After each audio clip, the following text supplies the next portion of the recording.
Hey,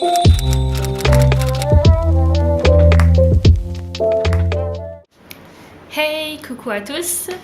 Donc me voici pour une nouvelle vidéo et ce dont je vais vous parler, c'est enfin je vais vous parler de mes études à l'étranger. Donc je pense que c'est une vidéo un peu plus sérieuse que d'autres vidéos que je pourrais faire sur ma chaîne. Mais voilà, je me suis dit comme quoi ça vous permettra d'apprendre à mieux me connaître et aussi de savoir comment ça se passe, d'étudier en Australie. Donc je vais tout vous dire tout en détail. Donc dans un premier temps, je vais vous parler de mes études du collège jusqu'à maintenant. Et du coup, au collège, j'avais pas d'idée, tout ça, mais je savais que j'étais très créative et que j'aimais bien dessiner. En gros, je suivais mes envies et du coup, à ce moment-là, au niveau du collège, j'avais envie de me diriger vers l'art. Et arrive ensuite le lycée. Et pour le lycée, il faut savoir que j'hésitais à choisir une filière L ou ES. Et moi, j'ai toujours été très art, mais j'aimais bien aussi lire. Donc je m'étais dit pourquoi pas littéraire. Si tu fais littéraire, on m'a toujours dit ouais, il faut que tu sois sûre de ce que tu veux faire plus tard, c'est-à-dire un métier dans le domaine de la littérature. Et moi, j'étais vraiment pas sûre, j'étais sûre de rien. Alors quand on me dit ouais, tu sais toujours pas ce que tu veux, va en ES. Et ES, c'est économie et sociale. Je savais que je voulais pas aller en S parce que S c'est scientifique et j'aimais pas les maths ni les sciences, donc ouais, je me suis dirigée ES un peu par dépit, pas parce que j'étais attirée par l'économie en général, mais ouais, j'ai choisi ES par défaut en fait. Et du coup arrive le bac en terminale et c'était une période de ma vie où j'étais stressée, j'étais un peu perdue parce que en même temps je voulais toujours aller en école d'art. Je m'étais renseignée, j'avais fait des portes ouvertes résultat j'ai failli aller je crois que c'est Essek-Penningen l'école. C'est à Paris et j'ai failli aller dans cette école pour me lancer dans le graphisme. Mais voilà, pareil, j'étais pas sûre, toujours cette incertitude. Et parce que l'art c'est un domaine très spécifique et si tu t'engages là-dedans, tu dois y être à fond et apprécier ce que t'aimes en fait. Tu dis bon, je me suis intéressée à un autre diplôme et c'était le DUT en technique de commercialisation. Je me suis dit, voilà, j'ai fait économie, ça me plaît pas forcément, mais ça me déplaît pas. Je me suis dit, bon, peut-être que je vais toujours me lancer dans cette voie et faire 2 ans. Parce que le DUT, c'est que 2 ans et après, tu as un diplôme. Je me suis dit, ça me laisse le temps de réfléchir si je veux toujours aller en école d'art ou pas. Parce qu'il faut savoir que l'école d'art, c'était payant. Ça devait être 15 000, plus de 15 000 euros l'année. Autant dire que voilà, j'avais pas envie que mes parents ils claquent de l'argent, sachant que j'étais pas sûre. Et du coup, je me suis dit, bon, je vais faire un DUT. Pendant 2 ans, je vais continuer dans le commerce et je vais voir où ça va me mener. Et du coup, plus le temps passe, plus l'idée de me lancer dans le graphisme, cette idée, elle a commencé à disparaître. Du coup, ce que j'avais envie de faire après l'IVT, c'est me lancer dans une école de commerce.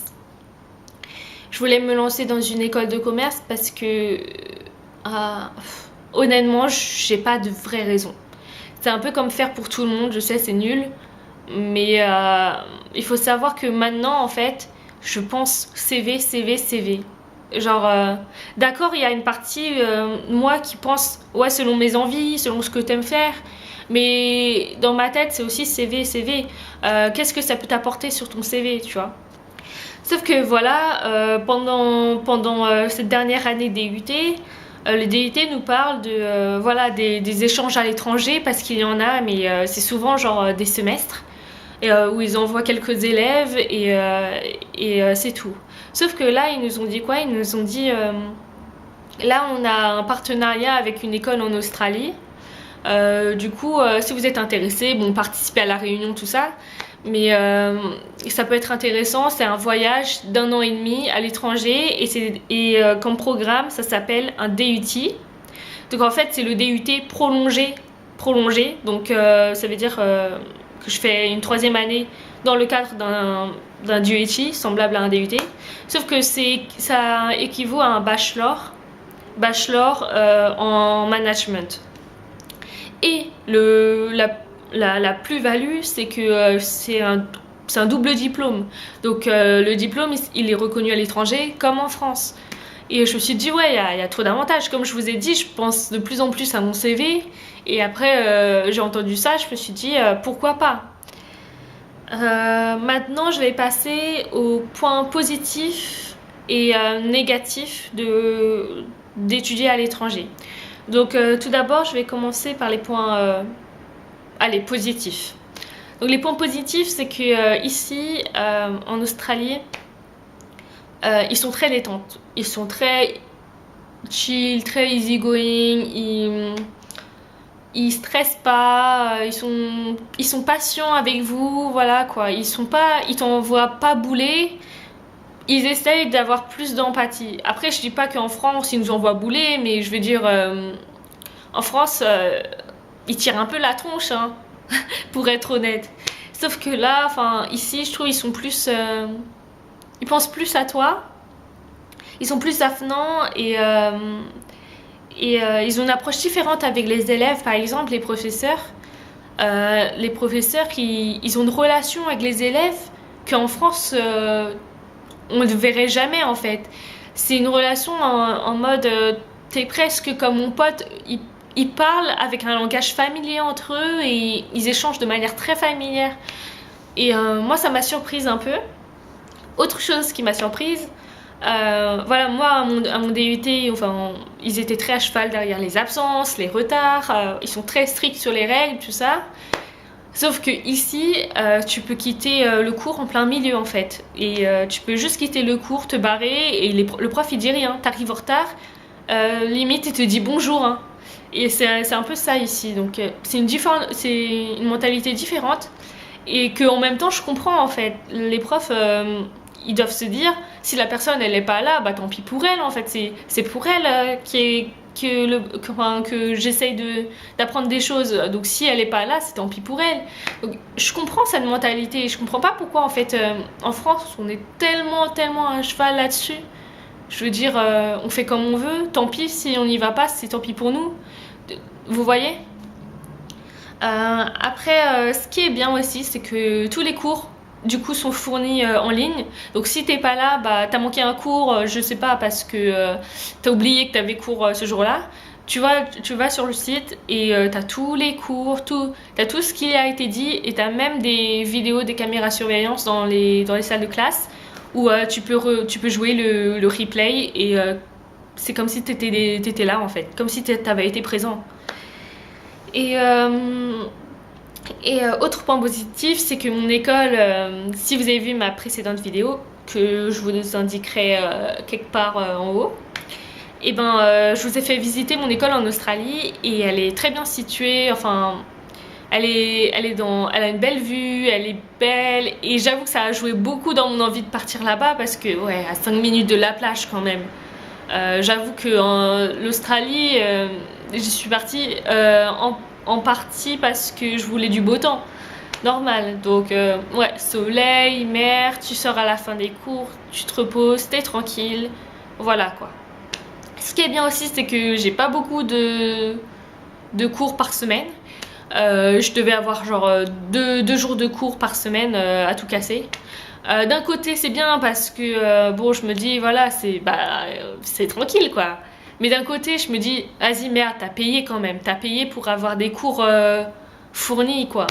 Bon après voilà, après j'ai compris quand j'ai vu les devoirs quand même. Voilà, donc là on va passer au point négatif. point négatif, c'est que justement au niveau devoir, c'est pas trop ce que je pensais. Moi, je pensais que ce serait comme, par exemple, comme aux États-Unis, genre des QCM ou des trucs easy, voilà.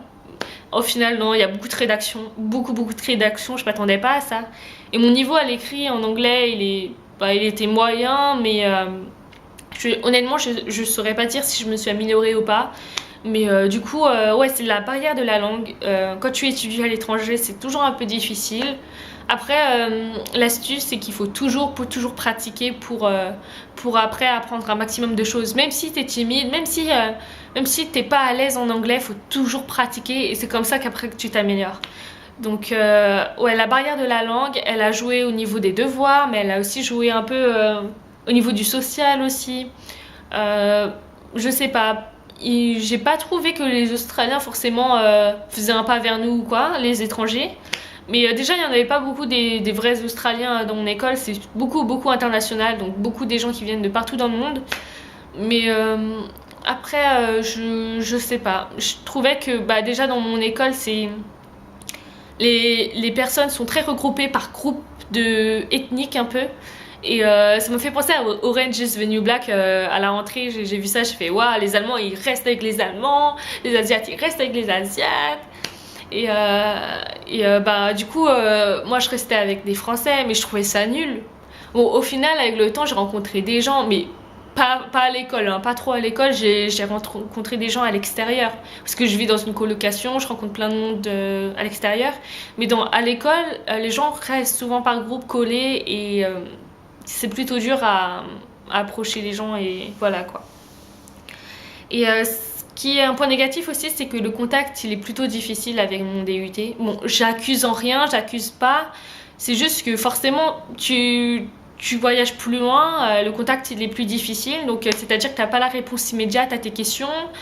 Parfois j'ai des réponses des mois plus tard parce qu'ils sont occupés, mais aussi toi après tu sais pas à qui te tourner vers qui, vers l'école en Australie ou là-bas. Voilà, c'est le manque de communication entre les deux partenaires, c'est-à-dire l'école en Australie et le DUT qui m'a un peu freinée parce que il y a plein de trucs que je savais pas et j'avais pas de réponse. Donc ouais, c'était ça un des trucs négatifs. Donc maintenant, on arrive vers la fin de la vidéo, donc je vais vous expliquer maintenant ce que je fais. Donc j'ai fait 2 semestres à mon école en Australie. Donc j'ai fini vers mai, début mai. Et je devais trouver un stage pour mi-mai. Donc moi je m'étais prise en avance. Sauf que c'était trop dur à trouver. Honnêtement, je trouvais pas que c'était très facile. Après, je pense que c'était comme en France, mais ici c'est un peu plus dur. Parce que certaines entreprises veulent des Australiens. Ils le disent carrément dans leur description qu'ils ne veulent pas d'étrangers. Ou le gros bémol aussi ici, c'est que un stage sur 2 n'est pas payé. Donc tu peux faire 6 mois, 8 mois, tu peux ne pas être payé. Et moi, c'est mon cas aujourd'hui. Donc ça, c'est un gros souci, je trouve. Parce qu'en France, j'ai fait 2 mois, j'étais payée 200 balles en stage, je me plaignais. Alors maintenant, je me plaigne même plus parce que je fais 8 mois, je suis pas payée. Et ça arrive, un stage sur 2. C'est pour ça que c'est dur à trouver. Au début, je cherchais payé, maintenant, après, je m'en fichais. Hein, je voulais juste un stage. Et là, du coup, j'ai trouvé sur Indeed. Donc moi, j'ai cherché surtout sur Indeed, Seek, Gumtree et LinkedIn, voir LinkedIn, mais LinkedIn je suis pas trop là-dessus. Je crois que j'ai toujours pas compris vraiment le système, le but de LinkedIn, mais voilà quoi. Du coup, moi j'ai trouvé mon stage par Indeed, donc j'ai vu une annonce, je postule à tout à chaque fois, sauf que j'ai rarement des réponses. Et cette fois-là, j'ai eu une réponse pour une entreprise de cosmétiques. Donc ouais, ça m'arrange parce que maintenant j'ai envie de travailler dans le secteur, dans l'industrie de cosmétiques, beauté et dans le marketing. Et c'est ce que je fais actuellement. Donc au moins c'est ce que j'aime faire et je peux aussi travailler à la maison. Et ouais, du coup, bah ouais, c'est... Pour l'instant, j'aime bien. Et, je vais voir comment ça va se dérouler par la suite. Donc c'est la fin de la vidéo. J'espère que cette vidéo elle vous a plu, que vous êtes que tout est plus clair dans votre tête et que ouais, j'aimerais bien savoir si je vous ai aidé d'une certaine manière. Et je vous dis à bientôt pour une prochaine vidéo. Bye!